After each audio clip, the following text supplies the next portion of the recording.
Brains. Brains. Num num num num num. The next film up in my Alien franchise review analysis vlog thing is the 1979 film Alien. I know it was a little bit strange. We started with Alien 3 and now we've jumped back to the first film. Now we're going to go through the ones that are left sequentially. So Alien, released in 1979, directed by Ridley Scott and written by Dan O'Bannon and Ron Shusett, is a science fiction film that many regard as perhaps the greatest in its genre, certainly the greatest in its subgenre, science fiction horror. I would place John Carpenter's The Thing probably as a close second to Alien, but in terms of science fiction horror, I don't think there's really another film that can match the excellence of Alien in almost every single department. If you haven't watched the film before, the film is about a group of it's a space crew who from a trawling ship who are towing an oil refinery through the vast bleakness of deep space. While they are in cryogenic suspension, while they're sort of in hypersleep, they receive what they believe to be a distress signal. When they are awoken by the computer to go and find out what this distress signal is out in deep space, they realise it's coming from what seems to be a craft that is crashed on an uncharted planet. So they go to the planet, LV-426 I think it's called, and they land on it, and when they're there they encounter this really strange world. The world is they have to wear like pressurized spacesuits. The world is toxic, and they approach this spacecraft, which they very quickly realise is alien in origin, and they investigate the environment of the spaceship. And while they're there, one of the crew, Kane, played by John Hurt, investigates this egg that is sitting in the bowels of the ship, and a creature jumps out of the egg, sticks itself on Kane's face, and plants a seed inside Kane. The creature then dies, and the well, I don't want to ruin it in case you haven't seen it. The alien ends up back on the Nostromo. It ends up back on the ship, and they take off thinking all is well, and they realise that they have an unwanted visitor. You may recognise the plot from a 1950 isn't a decade, 1958 film, It, The Terror from Beyond Space. Now it does seem to borrow an awful lot from that film. Whether that's coincidental or not, who knows. We do know that the filmmakers have cited this film as an influence. A film that actually contains the genesis of Alien is a film called Dark Star, which was a extremely low budget student film made by John Carpenter and Dan O'Bannon, who wrote Alien. And that film had an alien creature that sneaks on board the ship, and it was a comedy though, so Dan O'Bannon wanted to do it for real, wanted to do it as a sort of frightening, terrifying horror piece. Let's get into the review part of this. It's going to be short because at the end of the day I'm assuming most of you have seen Alien, and then I'll go on to the spoiler section of the video where we're going to talk a little bit about what I think of specific parts of the film. A non-spoiler review, I would have to say Alien is an absolute masterpiece. The special effects for the time are absolutely incredible. What Ridley Scott and the effects team achieved on Alien still stands up. There is only one. There's only really one effects shot I think that is that doesn't hold up, and they even knew at the time that that wasn't going to hold up, and that's they have a sort of prosthetic head which apparently looked fine, and then under the lamps on the studio, the latex that the head was made out of shrank and it looked a bit strange. Didn't look like the character was supposed to look like. But apart from that, the special effects are all absolutely phenomenal. I mean, really, really, really incredible. They create this absolutely believable world, and Ridley Scott wanted to use this idea of a used universe. Something that he was really interested in when he watched Star Wars, which was that, you know, it wasn't like Star Trek, it wasn't all perfect and pristine. It was used, it was cobbled together, you know, it looked like it worked. It looked real, it didn't look like magic, you know, it looked like someone built this, you know. And I think that's something that they really achieved. The effects for the actual planet LV-426 that they go down onto, they again, they really create this alien world, which, and it's so realistic that I don't think up until that point, I mean, even one of my favourites, Forbidden Planet, you know, you can tell it's a set a million miles away, you know, it's a set, but in Alien it really looks like a real planet. The alien creature and the alien craft were designed by H.R. Giger, who was a designer from Sweden, I think. Was it Sweden that Giger's from? I think so. Maybe wrong, you can correct me. And it was actually Dan O'Bannon who had seen some of Giger's work, and he said to Ridley Scott, you need to take a look at this because it's unlike anything. If you could get this guy to like design a monster, an alien creature, you'd have something that no one has ever seen before. And they did. You know, Giger's design is phenomenal, absolutely phenomenal. And the man who helped build the alien creature, Lombardi, I think his name was, from Italy, he did a phenomenal job as well. So the effects are just like absolutely incredible. Even if you don't take much from the story, at the time it must have been mind-blowing watching it. A similar impact that 2001: A Space Odyssey must have had, because 2001: A Space Odyssey, when it came out, the effects were absolutely incredible as well. The acting is superb, but I think that one of the things that comes across from Alien is that you never know who's going to survive. You don't know who's going to survive. You might think you know who's going to survive, you might think you know who's going to be the hero, but you never know who the hero is going to be the first time that you're watching it if you have no knowledge of the series. So I think that the actors, people like Tom Skerritt, John Hurt, Sigourney Weaver, I think they really, you know, Ian Holmes, they really created this wonderful crew dynamic.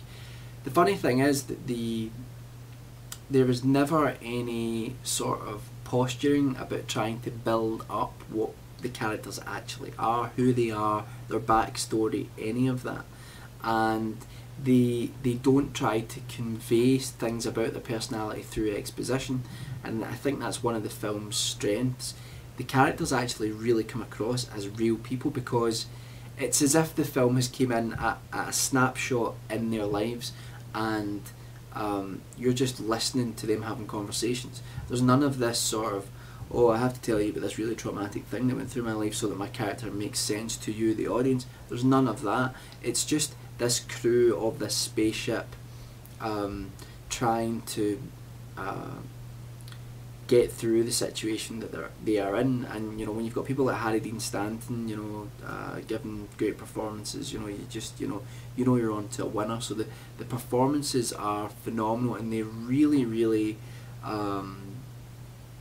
convey the claustrophobia and hysteria of the situation, which I think was mimicked by the audience reaction in 1979 when they watched the film. There was a lot of hysteria. There were people, you know, one of the stories that the producers give is that people were, as they were watching the film, they thought they were leaving the cinema, but they were actually going to the back of the cinema because they didn't want to be too close to the screen, because they'd never seen anything like this. It's a completely visceral experience, this film, and I don't really think there had been anything like it before. Yes, there are films that Alien borrowed from, in terms of parts of its atmosphere. You know, Texas Chainsaw Massacre, Mario Bava's Planet of the Vampires. You know, the let's say before It, Terror from Beyond Space, elements of The Thing from Another World as well, in my opinion. And you know, but there had never been anything this visceral, this real, this in your face. Lastly, and most importantly, Ridley Scott's direction is incredible, and the cinematography in general is wonderful. Ridley Scott is a director who makes a point of wanting to look through the lens of the camera. Now, some directors just don't do that, you know, but Ridley Scott very much wanted to. He wanted to line up the shots himself. He wanted to you know, he's very much a visual artist, you know, and you can see that in his films. They're always beautiful to look at, and if you look at that run he went on when he did like Alien, Legend and Blade Runner, regardless of what you think of those films, they are, and The Duelist as well, they are beautiful to look at. His direction is incredible. I think having someone who wasn't really a big science fiction fan, sometimes that can be beneficial, because you can get someone who doesn't follow the conventions of the genre.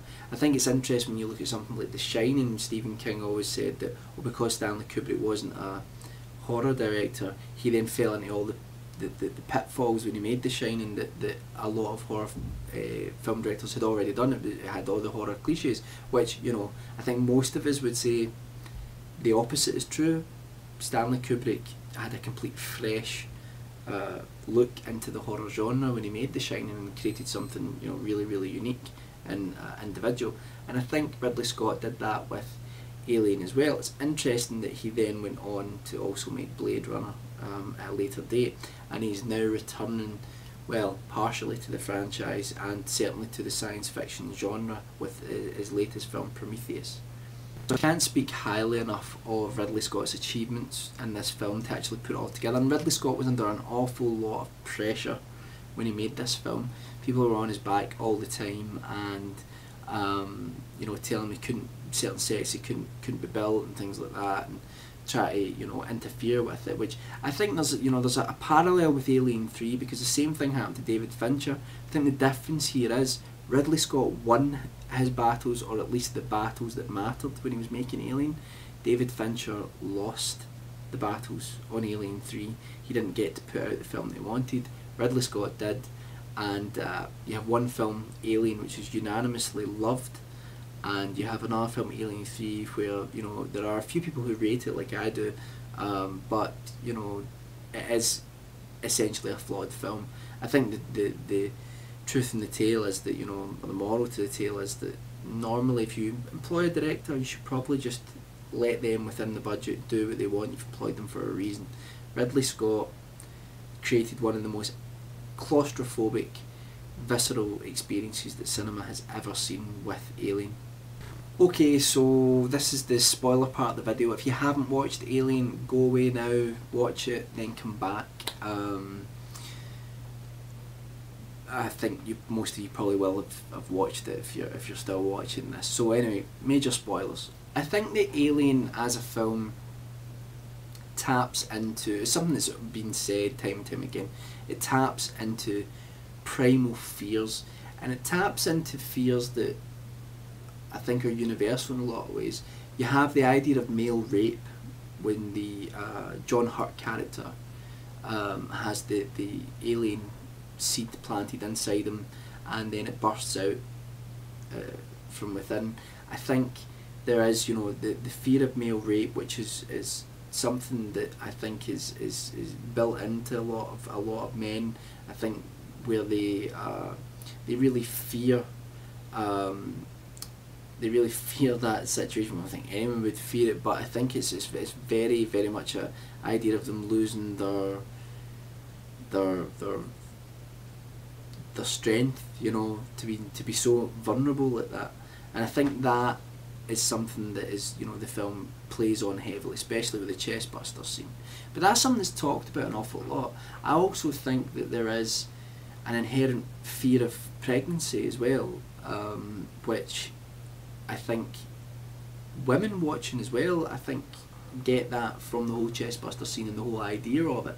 I think that, not that women think that their child's going to eat its way out of their chest, but I think it's not talked about enough with Alien. I think that whether they were going for that as well, I don't know, but it certainly is something that I think affects women as well, or some women as well, where there is a fear of pregnancy. Because you've got to remember, up until fairly recently, there were a lot of women, and in some parts of the world unfortunately still happens, a lot of women who die during pregnancy. So it is, you know, a really valid fear.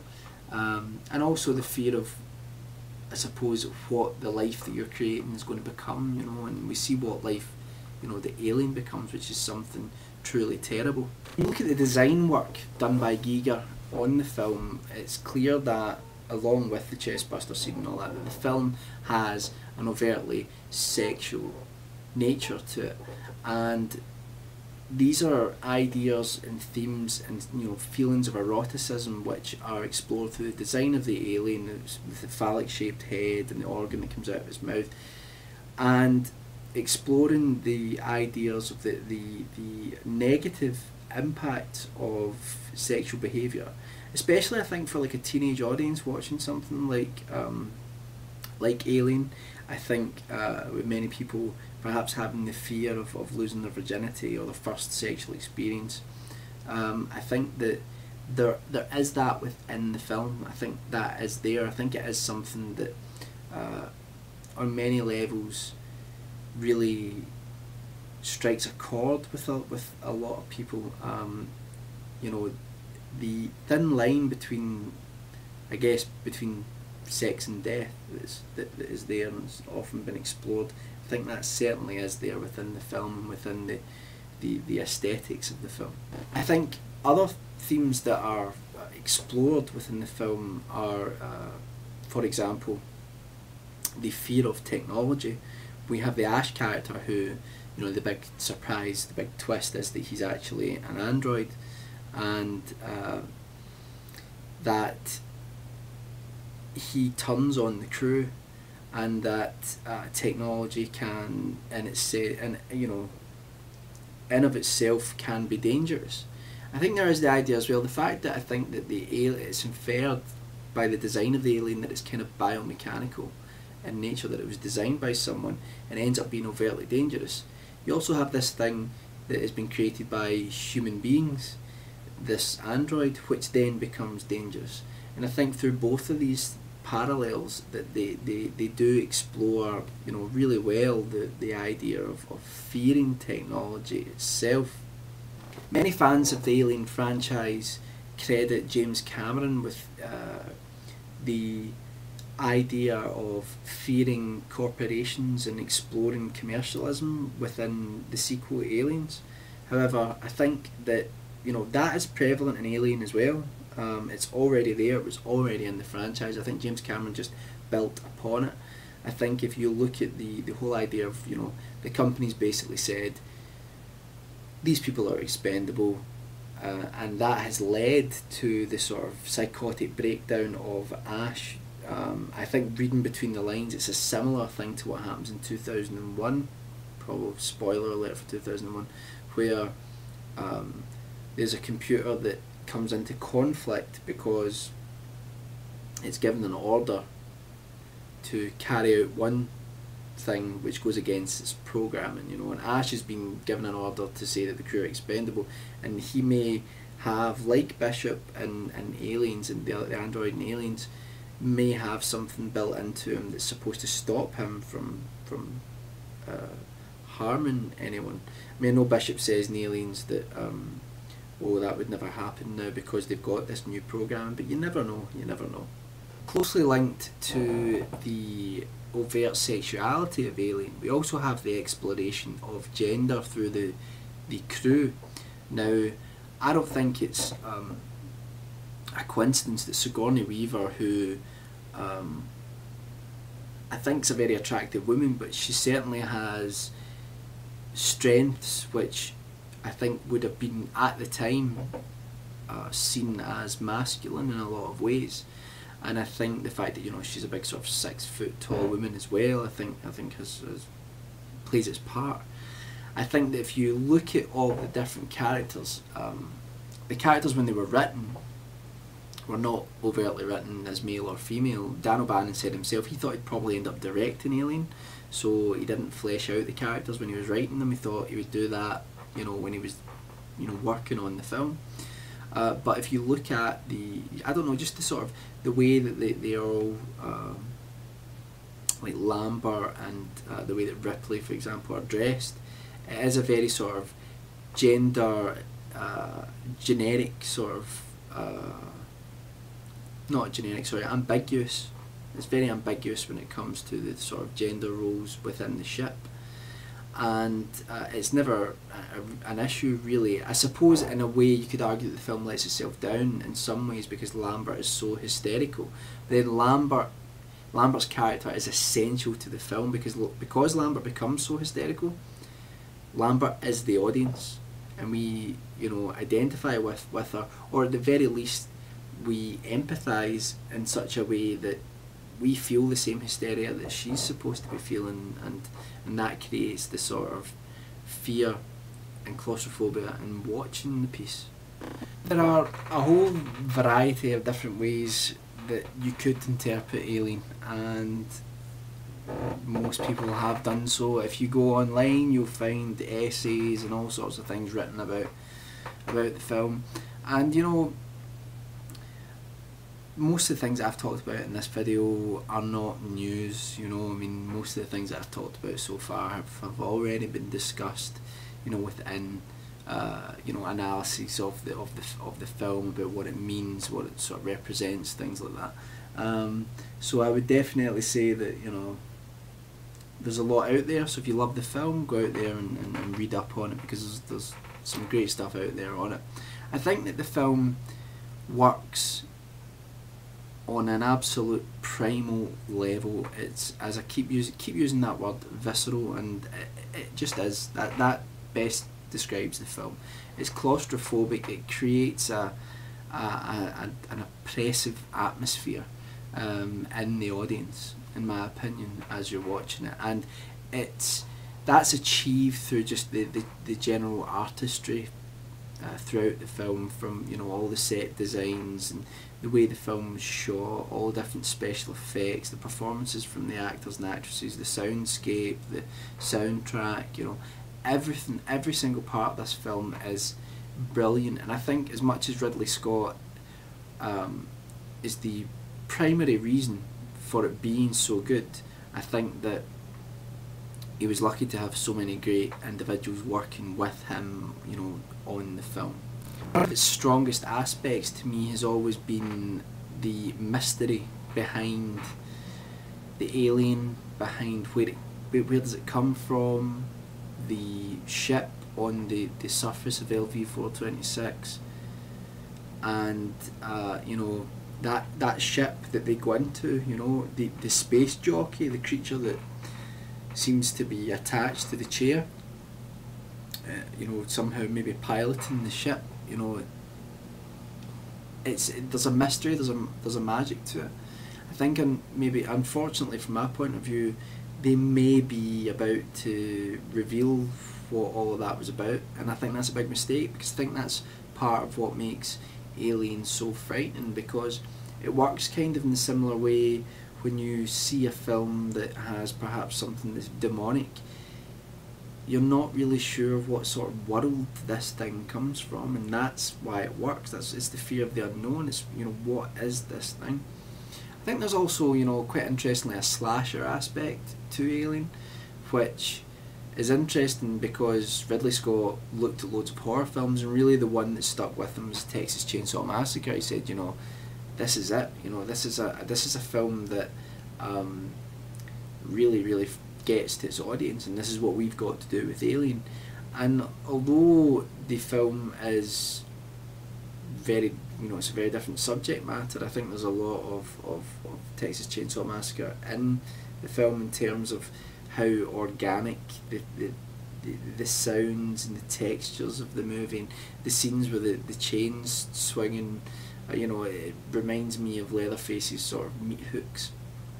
I think it owes a lot to Texas Chainsaw Massacre.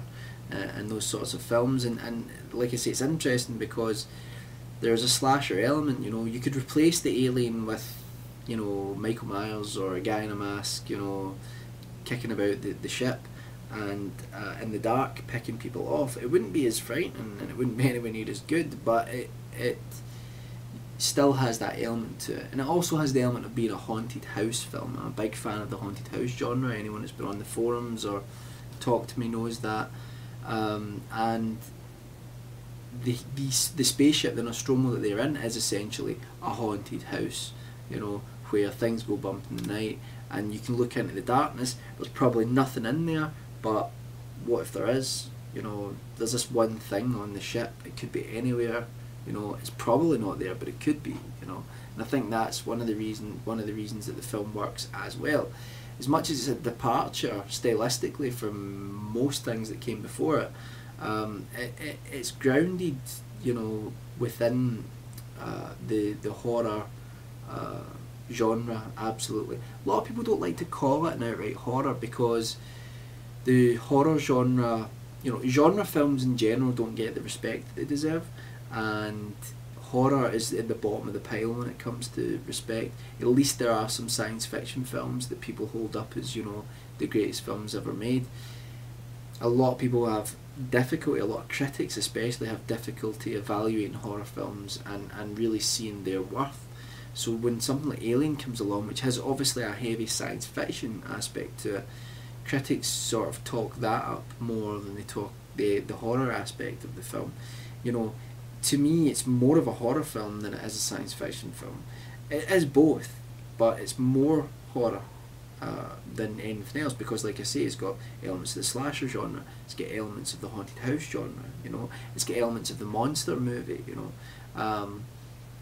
which again, yeah, you could attach to the 1950s monster B movies and things like that, of, you know, within the science fiction genre, but it certainly feels like a horror film. So I have no idea how long I've talked about this. It probably has been a little while, so I apologise for droning on about it. I'm going to try and make these reviews a little more concise and a little more structured from now on. So this is probably the last one where there's going to be like a lot of rambling. Maybe keep the reviews down to maybe about 20 minutes, something like that. But I've enjoyed making this video, and what do you guys think? What do you think about Alien? You know, I'm interested to hear from people who don't like it. You know, there are, but you know, even if you don't like it, there is a legacy there. There's an absolute legacy. I think Alien affected the way that science fiction films look, and I think it affected at the time as well. A lot of films were brought out. A lot of films were brought out that tried to copy what Alien did, like Extro, and there was an unofficial sequel from Italy called Alien 2.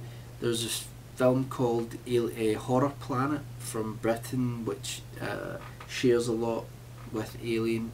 None of them are obviously as good, but you know, there were a lot of rip-offs, you know, and you know, James Cameron worked on one, I think it was a Galaxy of Terror or something like that, for Roger Corman, as I think maybe he was a set designer or something like that, a production designer, and he just studied Alien inside out, which, you know, paid big time, because he went and did Aliens, which is, in my view, one of the best sequels ever made. Anyway, we'll be going on to Aliens next.